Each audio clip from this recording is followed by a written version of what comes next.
Well, howdy, GNC family. It works. The sound system works. I'm so glad to be here with you today. Let me just say this before I get started in our message today. Listen, today it's this. The best investment you'll ever make in your child's life is their relationship with you. You catch that? Listen carefully. Because we're going to be talking about this today. The best investment you'll ever make in your child's future is their relationship with you. Think about this for a minute. Think of all the activities that our children are in. In fact, one of the premises, we've been doing this Family 360 series at Centerpoint. Just in case if you're new here today or you haven't met me, my name is Bill. I'm the pastor at Centerpoint that meets at earlier here. Where if you come a little early, you'll see us here at 10 o'clock. But we've been in this Family 360 series since Mother's Day, and we'll cap it off next Sunday, Father's Day. And if I know Vasily, he'll have an incredible time together as you gather together collectively here with both services. But so we'll finish it off. But one of the things that we noted about our time in history, our time here in America, is that we equate good parenting with just keeping our kids busy. Have you noticed that? Have you ever felt like a taxi? Like I'm an Uber driver for my kids. I just take them everywhere, right? Lyft, Uber, whatever. Only they don't pay. I don't know. I pay, to drive them around. But we keep them busy, right? We feel like it's this, if I'm going to be a good parent, I got to have them involved in sports, in music, and all the things, and then bell choir, and then just all the different things that we do to keep, and we equate it. And what happens is if we do that, we end up with children with a lot of wonderful experiences, but they're rich in experiences, but poor in relationships, okay? We get our children to baseball practice on time, okay? But we just never have time for family meals together. I don't know. How does that happen? So many of us feel that pressure, and if you're a parent, I know that you feel that. But think of all the activities that your kids can be involved in. Listen, none of them even come close to what they will experience with you and the impact you will have in their lives as their parents. Nothing comes close. And so let me just say it again. The best investment you'll ever make in your child's future is their relationship with you. This is so important, so critical. So again, welcome GNC family. I'm so glad that we could be here with you today. Vasily, I just remember when him taking off to Israel, and I'm jealous in a good way. I'm jealous for him today. I'm envying, I'm lusting after his time in Israel. I wish I could be there with him. But he's having a wonderful time. And let me just kind of back up real quick and tell you kind of where we've been in this family. If I can just bring you up in the last few weeks really, really quickly. We said that there are 3 areas that your children, let me back up on that. There are 3 areas that all of us have experienced in our life that have shaped who we are today. There's 3 areas. There is our experiences, things that we've encountered. There are choices that we've made, decisions that we've made, and there are key relationships that have helped form those things. Here's what I want us to understand today, that out of the decisions, in fact, if you're a parent here today and you have children, you realize as they get older, they begin making decisions without your advice. What's up with that?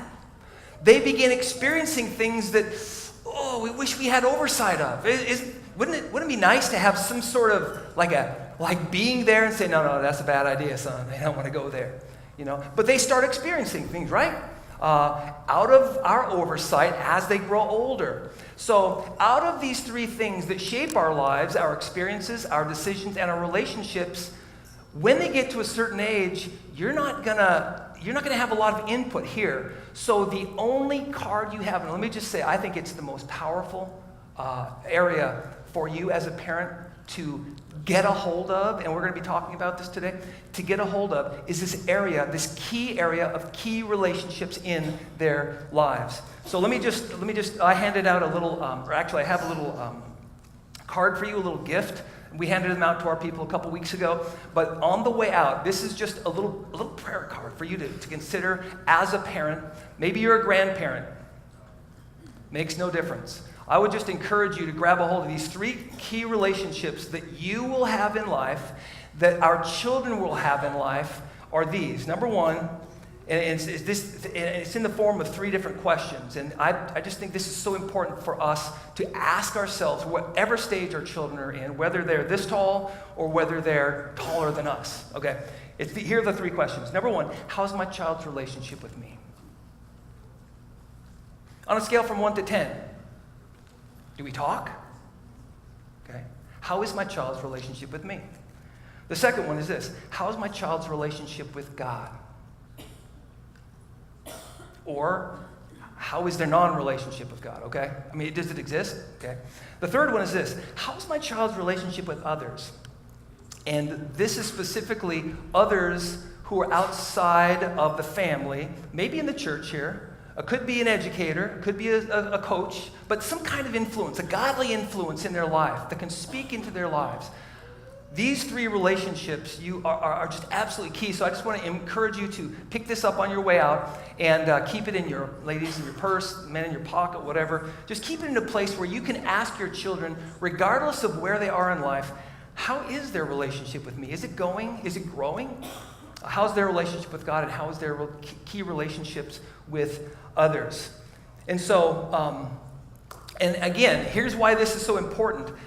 We don't want our kids to be so busy that we're going and going and going, but we have no time for relationship with them, which translates into no relationship with God.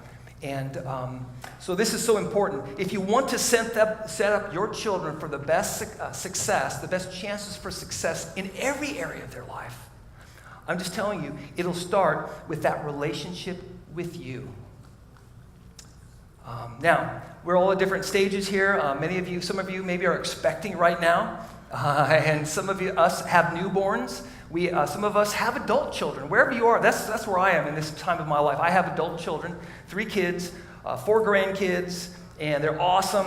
But we're all at different stages in life. But let me just ask you this question before I launch into this. Is the relationship with our children important? Yeah, this spans ages, this spans generations, this spans culture.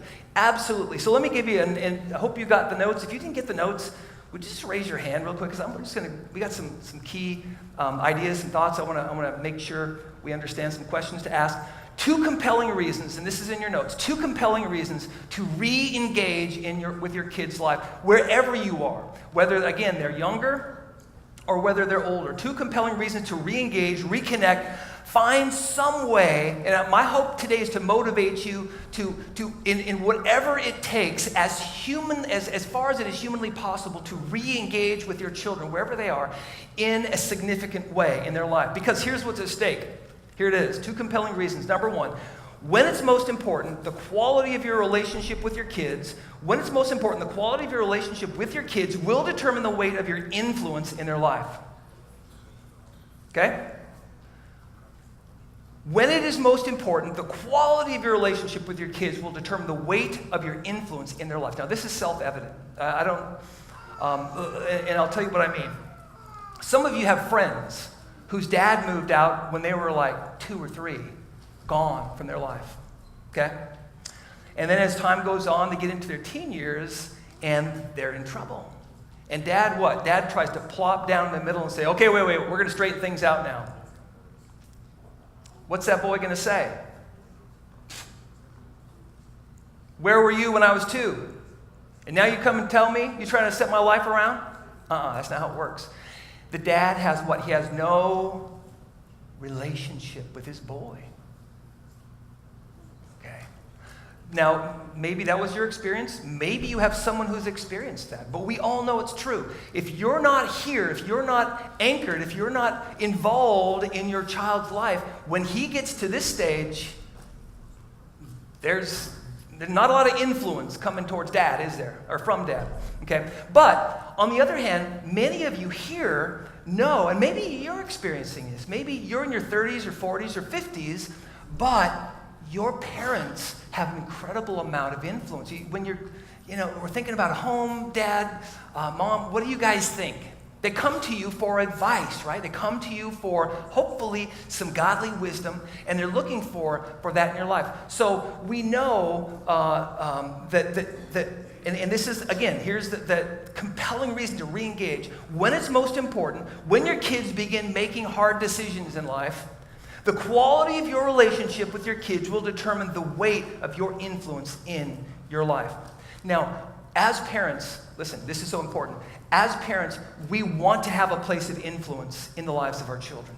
All of us want to have a place of influence to help give them the best advice, to give them the best wisdom as possible. So what gives us that ability to speak into their lives is the relationship they have with us. So here's the first question in your notes under that compelling reason.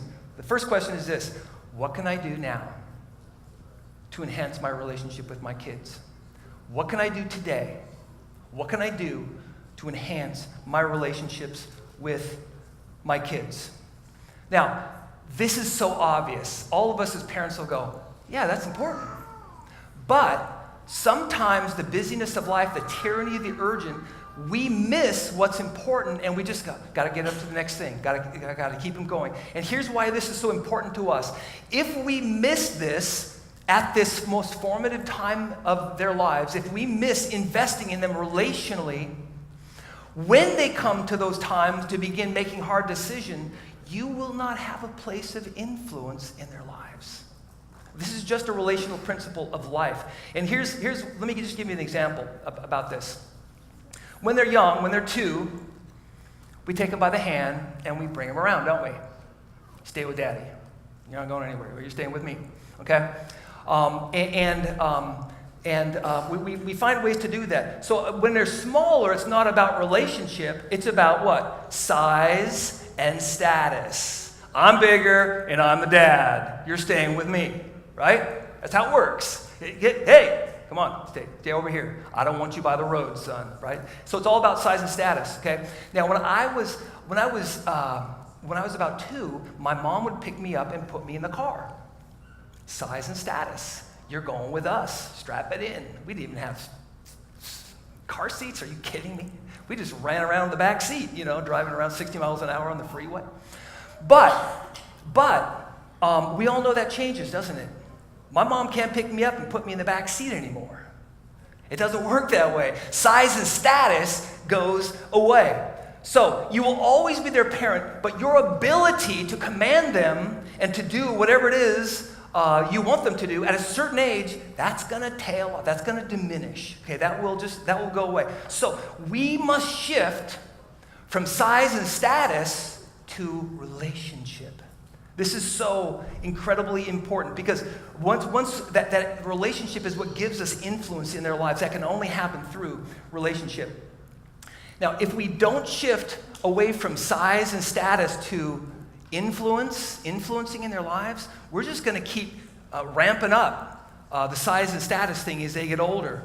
And again, if we haven't invested in a relationship, when they get to a certain point, they're going to say, yeah, Dad, I'm busy. Thanks for your advice. And let me just ask you this question. When will they need your wisdom?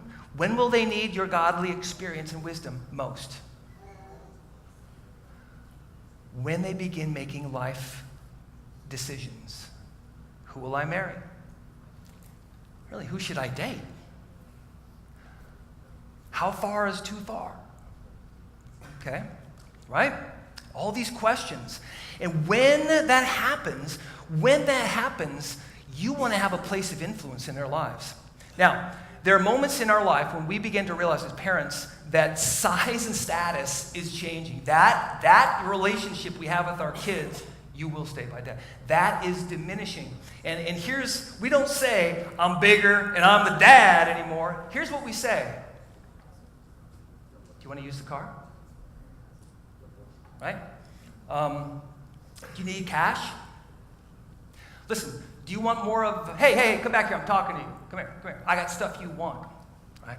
That's what it begins to sound like as they get in there into their teen years. And at this point, size and status is almost irrelevant. And as I say, if we don't do our homework, by the time they get to the stage in their life and we don't have a relationship, we will not have the influence to give them godly wisdom and godly counsel going forward. Okay, they're going to just try to figure it out on their own. Now, men, let me just speak to you for a minute, because most of us are driven. We're just driven as guys. This is how we do. Like, I supply my children a home. I give them food in the fridge, and that's all good.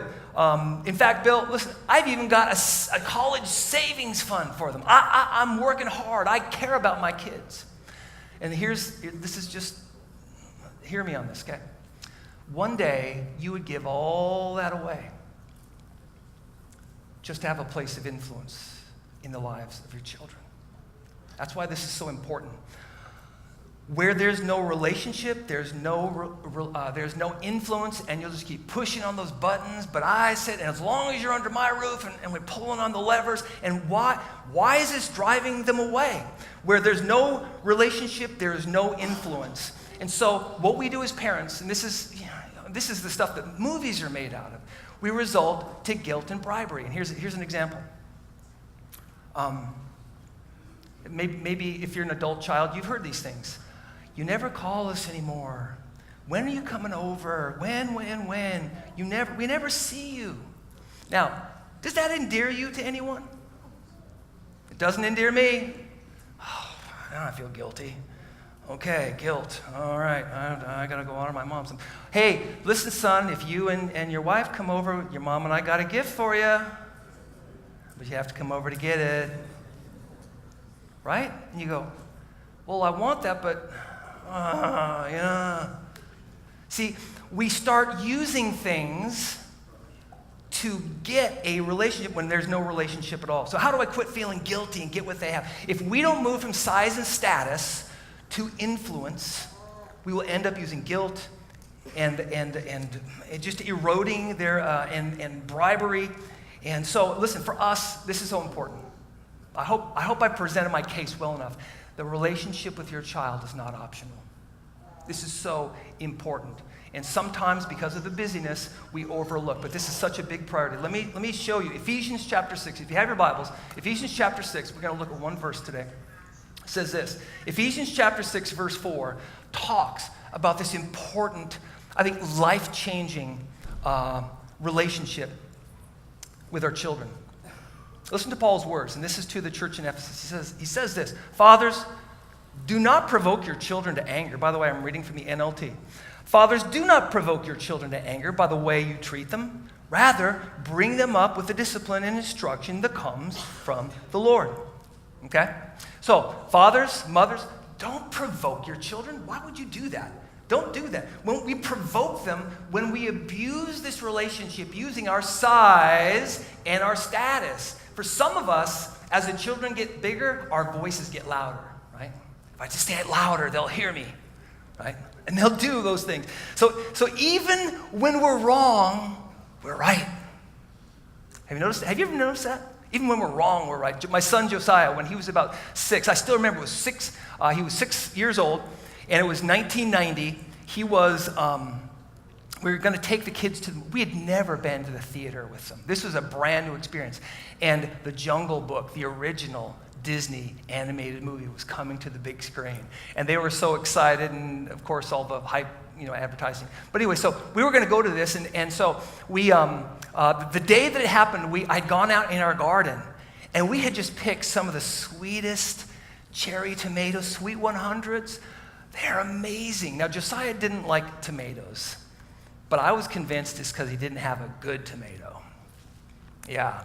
And so we're in the kitchen. It wasn't even at the dinner table, and he was good. I mean, he ate a variety. He was very good dietarily. He'd just eat anything you put on the table, but tomatoes, whatever reason. So anyway, so we brought these things in from the garden, and we're going to the movie that night, and I said, Josiah, he was 6. Have you tried these sweet 100 tomatoes? He says, no, Dad, I don't like tomatoes.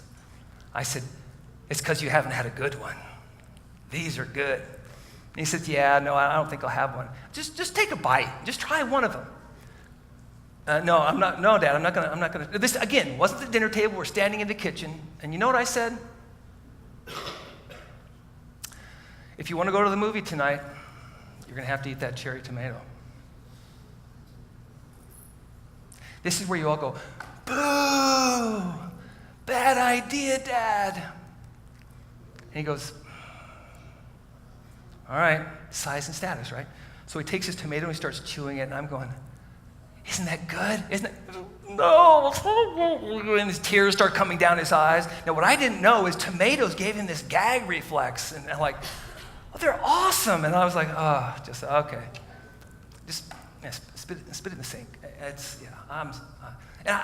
He reminds me every so often, Dad, remember that time you made me eat those cherry tomatoes? I said, yeah, I know. I've apologized so many times about that. In fact, you know what? This is kind of an interesting thing. Erin was standing right there. And you know what she could have said as a mom? She could have said, wait, time out. When did going to the movies turn into a thing about tomatoes? How does this work? Okay, but she didn't. You know what she did? Wise woman. She just stood back. She waited. And ultimately, I had to apologize. I just said, son, I'm so sorry for them. So Paul is saying, don't provoke them. Why would you exasperate? Why would you use the size and your status to provoke and exasperate your children? In fact, Paul writes something very similar to the church in Colossae in chapter 3 of Colossians. The point of this is, this really transcends culture. It transcends time. This is something that all families deal with. Listen to what he writes to the church in Colossae. Fathers, do not aggravate your children. They'll become discouraged. And if you continue doing that, if you continue to push those buttons, oh yeah, well, I'm showing you, your mom and I, you're gonna just continue to erode that relationship. And we'll just keep finding ways to be bigger and bigger because I'm the dad, right? And I'm always right. Paul says instead, rather bring them up in the way of Jesus. I remember the very first time I heard this, I think it was in the King James, and it said something like nurture and admonition of the Lord. I'm sure that means something to a parent, but nurture and admonition, I'm not even, but I love it the way the NLT says it. It says bring them up in the discipline and instruction that comes from the Lord. Listen to the way the Message renders it. Eugene Peterson says this: fathers, don't exasperate your children by coming down hard on them. Take them by the hand and lead them in the way of the master. Now, does Jesus use guilt and bribery? No, he doesn't. In fact, if anyone could use size and status, it's Jesus. I'm the very Son of God. Here's how it's going to be from now on. Right? But what does he use? Jesus leverages relationship. Jesus, before I even knew I had a need, you died for me on the cross. What great love that is. Unbelievable. So, as soon as possible, our kids are making their way up. They're making their way up. The best thing we can do is move from size and status to relationship.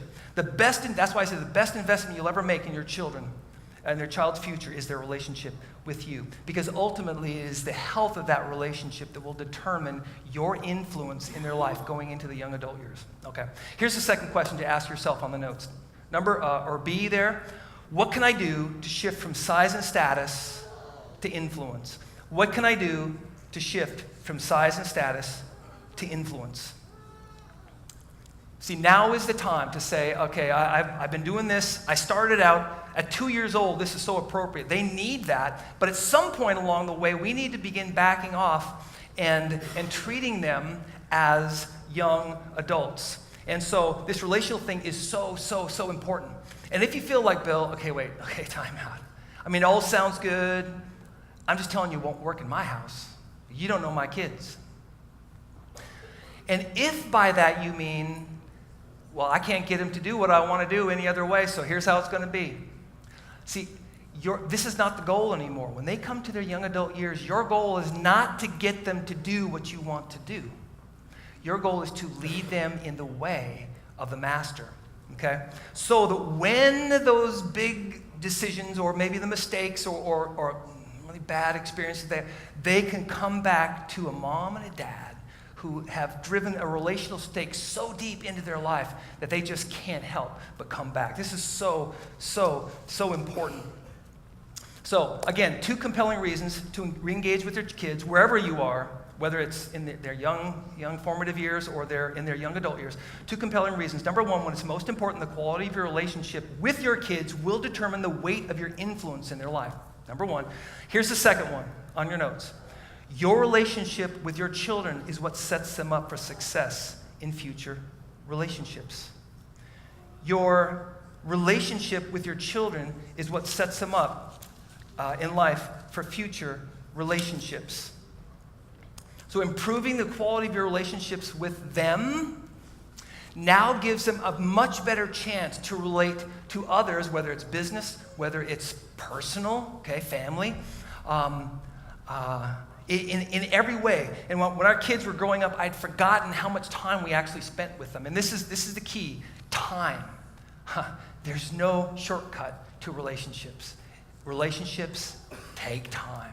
But I'd forgotten how much they enjoyed being with adults until our kids, we used to travel a lot with an organization called Youth for Christ. I worked for there for like almost 2 decades, well, about a decade, I guess it was. And we traveled around a lot in this country and in Europe. And we were in England at one time. We were in the west of England. And this family had us at their place. It was the pastor of a church we were in. And so after dinner, beautiful place, this beautiful suburb just outside, very kind of trendy, nice suburb just outside of Liverpool. And they have this huge house. And they take our kids down. They say, "Here, you children, you can come into this room and you can have this time here." And our kids looked at them and said, "Okay." And they said, "Yeah, there's some DVDs here. So you just the adults will go down and we're going to talk. We're going to be together." And so they said, "Okay."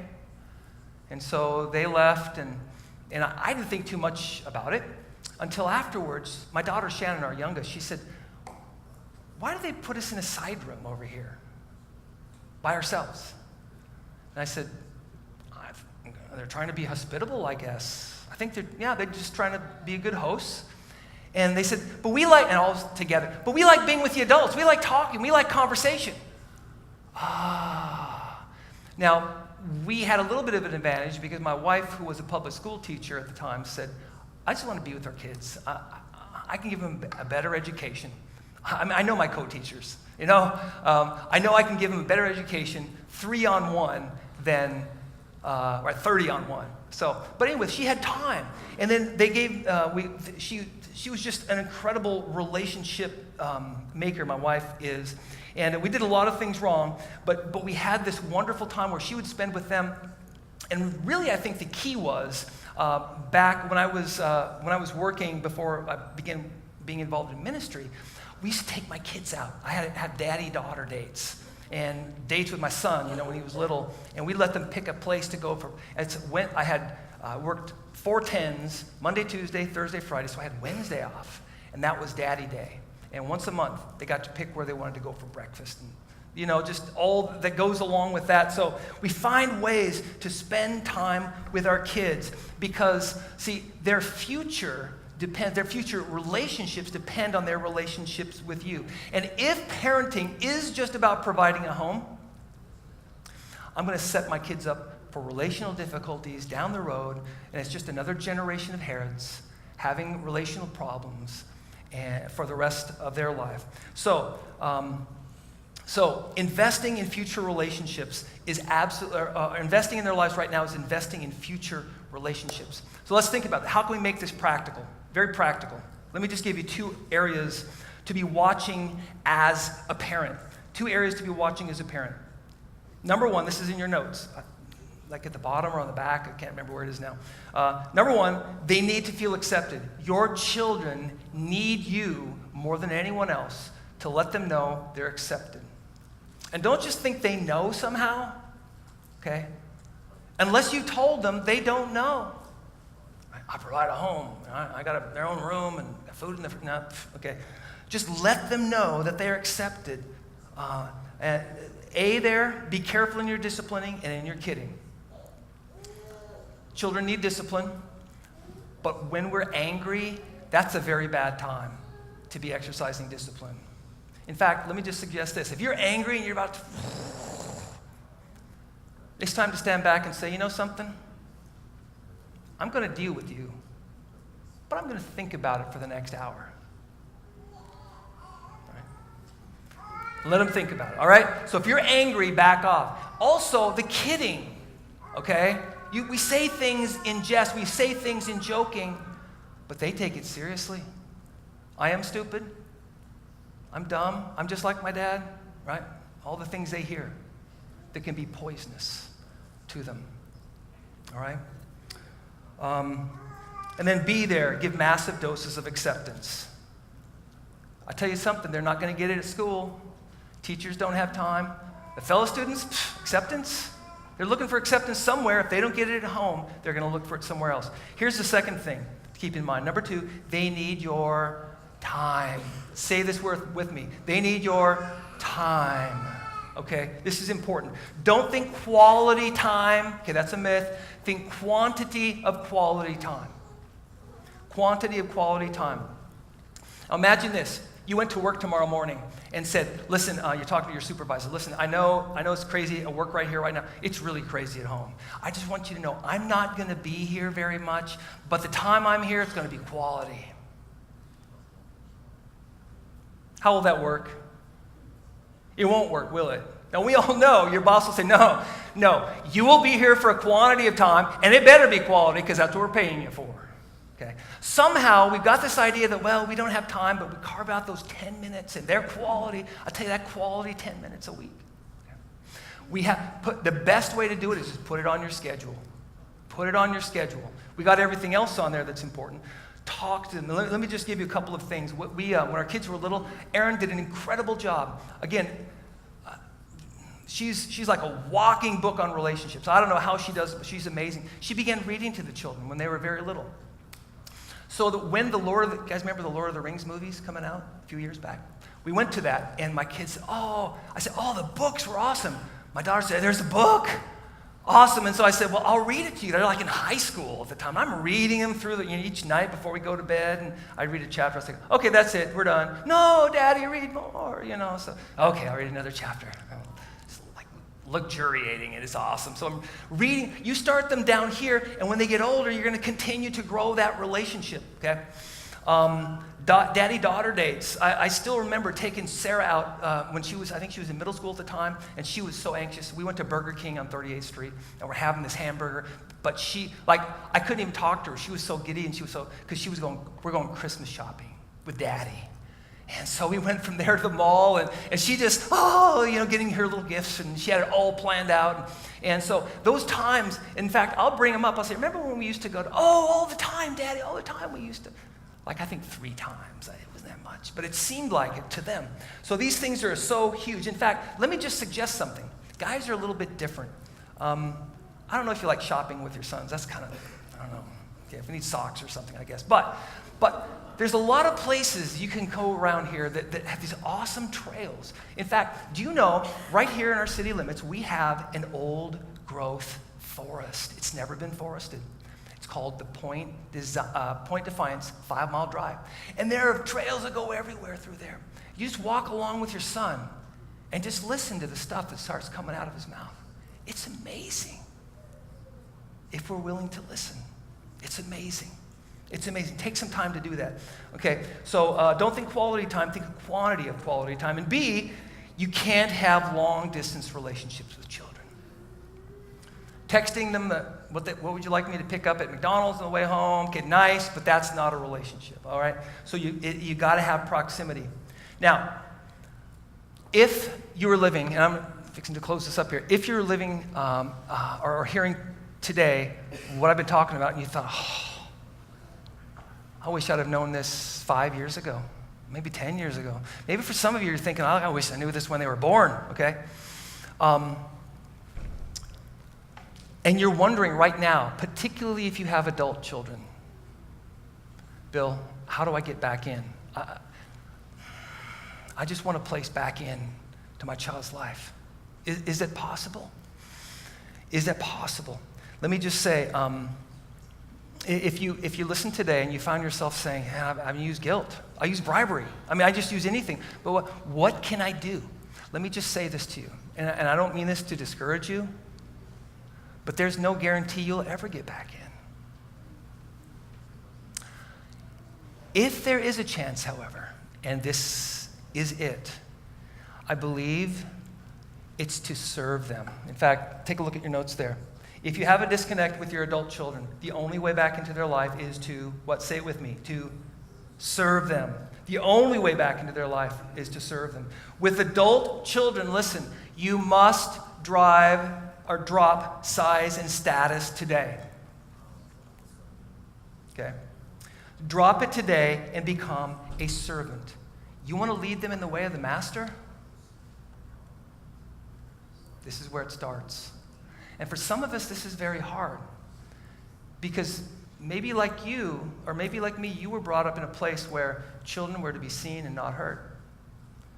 Dad is the king of the castle. And we still act that way, even though they're adults.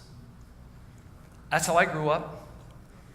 But drop the size and status today and become a servant. And so the question here is for you is this: what can I do to serve my way back into their life?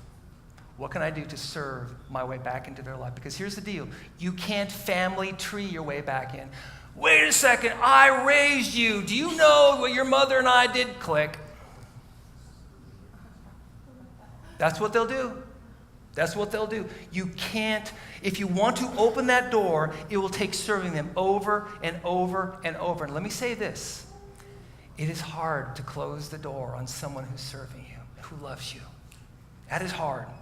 Not in what you say, but in what you do. The best investment you'll ever make in your child's future is your relationship with you today. Now, some of you have time to make this correction. You're at a time in your life where your children are small, and you're going to begin making that correction. Some of you, it's time to play some catch-up. And others of you today wish, Bill, you don't know how my heart aches for my child. If there's some way I can work my way back into their life. And you know why this is so important, don't you? Because isn't it the goal of every parent to have their children, they can't wait to come back and see mom and dad. I don't know if this motivates you or not, and I don't even care if it sounds selfish, okay? I can't wait for my children to pack their bags, to get on the plane from New York City and come back to Tacoma to come home to mom and dad. I can't wait. That just charges me. In fact, we were working out some stuff this summer. They're going to be coming home. Because ultimately, listen, I want a place of influence in their life. I don't want them to try to go through and figure it out. And here's the win. When our kids don't have to come home, they want to come home. It's not like, another Christmas. Here we go with the parents. No, they want to come home. They're excited about it.